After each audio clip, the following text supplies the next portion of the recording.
नमस्कार, न्यूज 69 में आपका स्वागत है। मैं हूं आपके साथ अंकिता। चलिए बढ़ते हैं खबर की ओर। मुख्यमंत्री डॉक्टर मोहन यादव ने कहा है कि प्रधानमंत्री नरेंद्र मोदी के मार्गदर्शन में मध्य प्रदेश में वन संपदा एवं वन्य जीवों का संरक्षण करते हुए राज्य सरकार निरंतर विकास के पथ पर आगे बढ़ रही है। पीएम मोदी ने आयुर्वेद को बढ़ावा और स्वयं अपनाया भी है। भारतीय संस्कृति में वन और पेड़ों के संरक्षण की परंपरा रही है। भोपाल में आयोजित 11वें अंतर्राष्ट्रीय वन मेला इसे आगे बढ़ा रहा है।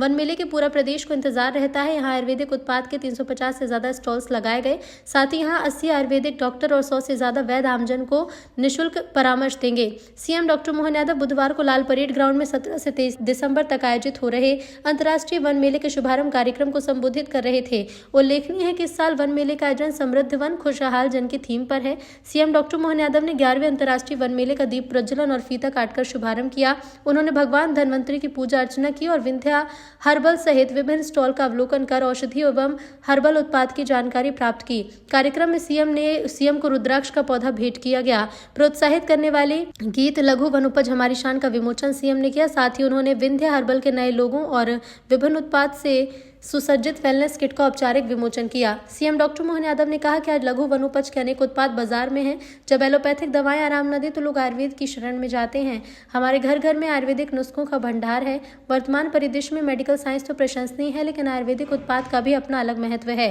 कोरोना काल में आयुर्वेदिक काढ़ा दुनिया के लिए अमृत के समान था।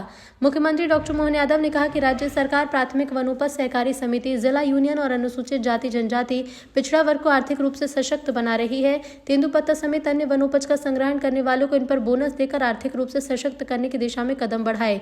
प्रदेश सरकार ने ट्राइफेड के माध्यम से 32 लघु वनोपज के न्यूनतम समर्थन मूल्य पर 25% की वृद्धि की जा रही है। साल 2026 में रानी दुर्गावती के नाम पर बनने जा रहे नौरादेही अभ्यारण्य में चीतों को बसाया जाएगा। सीएम डॉक्टर मोहन यादव ने कहा कि वन मेले में प्रदेश के जिला यूनियन, वन धन केंद्र, जड़ी बूटी संग्राहक, उत्पादक, आयुर्वेदिक औषधि निर्माता, परंपरागत भोजन सामग्री के निर्माता और विक्रेतागण उत्पादों का प्रदर्शन और विक्रय करेंगे।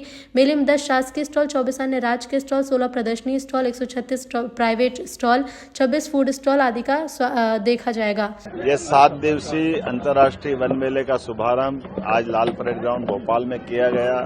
मेरी अपनी ओर से फॉरेस्ट डिपार्टमेंट के मंत्री माननीय दिलीप अहिरवार जी, माननीय विधायक भगवान दास सबनानी जी, माननीय सभापति किशन सूर्यवंशी जी और फॉरेस्ट के सारे अधिकारीगण, इतना विस्तृत रूप से मेला लगाया गया है कि वाकई ये हमारे पूरे प्रदेश की वन संपदा के अंदर के एक एक विशेष गुण को समेटे हुए, एक तरफ वन औषधियों से लगा करके आयुर्वेद में जिस प्रकार से उसका उपयोग किया जाता है वो सब कुछ यहाँ है। हमारे आदिवासी अंचल में भोजन के जो विविध प्रकार की रेसिपी है उस सबका भी प्रकटीकरण करने का मौका दिया गया है।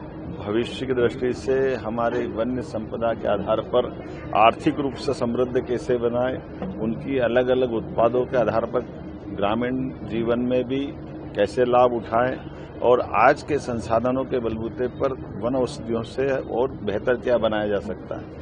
ऐसे बहुत सारे प्रकार से बहुत सारी चीज़ों के साथ ये वन मेले में प्रदर्शनी भी है, स्टॉल भी है, बिक्री के अलग अलग प्रकार के उत्पाद भी है। मैं मान के चलता हूँ जब हमारे देश के अंदर सबसे समृद्ध वन अगर कहीं है तो मध्य प्रदेश में है।